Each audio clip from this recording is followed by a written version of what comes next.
Soybean কারি তো তোমরা অনেকেই খেয়েছো, কিন্তু কথা দিচ্ছি ডিম দিয়ে এরকম সয়াবিনের কারি করলে সয়াবিনের প্রেমে পড়ে যাবে।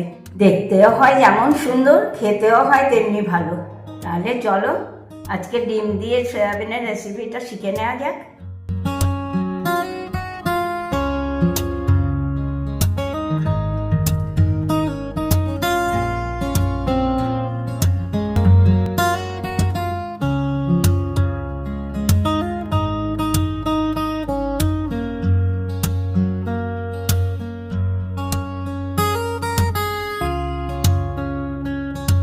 বন্ধুরা, তোমরা সবাই কেমন আছো? ভালো আছো তো? তাহলে চলো আজকে তোমাদের শিখিয়ে দিই খুব সহজ পদ্ধতিতে ডিম দিয়ে সয়াবিন কারি রেসিপিটা। এখানে নিয়েছি আমি 50 গ্রাম সয়াবিন। এটাকে আমি গরম জলে খুব ভালো করে ফুটিয়ে সেদ্ধ করে নিয়েছি। তারপর ঠান্ডা জলে খুব ভালো করে চেপে চেপে ধুয়ে নিয়েছি। যখন ফেনাটা বেরিয়ে গেছে, এটা থেকে একটা ফেনা বেরোয়, ফেনাটা যখন একদম শেষ হয়ে গেছে তখন আবার সেই জলটা চিপে আমি এখানে নিয়েছি সয়াবিন কারি করার জন্য। সঙ্গে নিয়েছি 3টে ডিম। এটাকে আমি একটু নুন দিয়ে ফেটিয়ে নেব। এবার একটা কড়া গরম হতে বসিয়ে দিলাম। কড়াটাও গরম হয়ে গিয়েছে। এবার আমি কড়াতে দিয়ে নিচ্ছি খানিকটা সরষের তেল। তেলটা গরম হয়ে গিয়েছে। এবার আমি ফেটিয়ে রাখা ডিমটাকে একটা ভুজিয়া তৈরি করে নেব।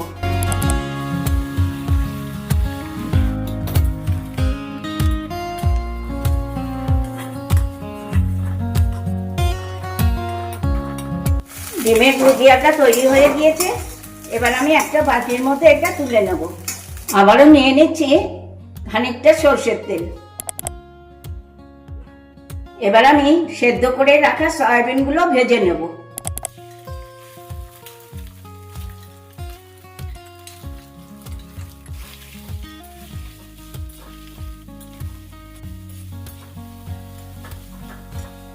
সয়াবিনগুলো ভাজা হয়ে গিয়েছে। এবার আমি এগুলোকে তুলে নিচ্ছি। আবারও দিয়ে নিচ্ছি কিছুটা সরষের তেল। এবার দিয়ে দেব আগে থেকে কেটে রাখা 2টো বড় আলু।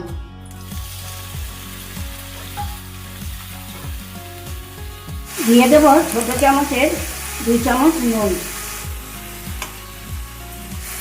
এবারে দেব মিডিয়াম সাইজের পেঁয়াজ, কুচি কুচি করে কেটে রেখেছি। এবারে এটাকে আমি একসাথে ভেজে নেব।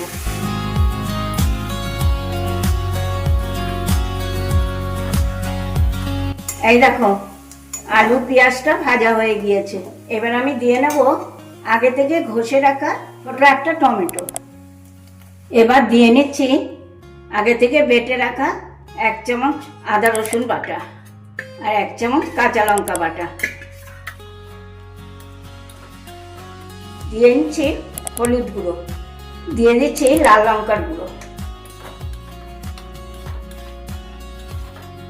এবার দিয়ে দিচ্ছি সয়াবিনগুলো, দিয়ে এটাকে একসাথে খুব ভালো করে আমি কষিয়ে নেব।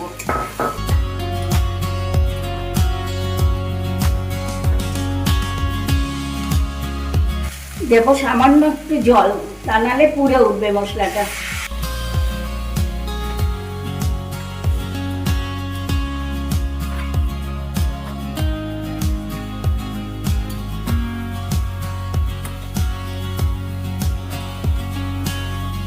এবার দিয়ে নেব আগে থেকে তৈরি করে রাখা ডিমের ভুজিয়াটা। এটা দিয়ে আমি 2-4 বার একটু নাড়াচাড়া করে পরিমাণ মতন জল ঢেলে দেবো।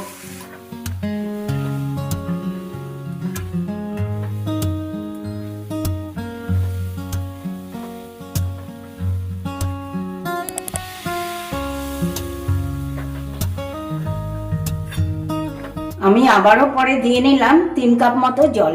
দেখো একটু একটু ফুটতে শুরু করেছে। সেই সময় আমি দিয়ে দেবো 1 চামচ গরম মশলা, দেবো 1 চামচ কাওয়া ঘি, আর দেবো কিছুটা ধনে পাতা কুচি।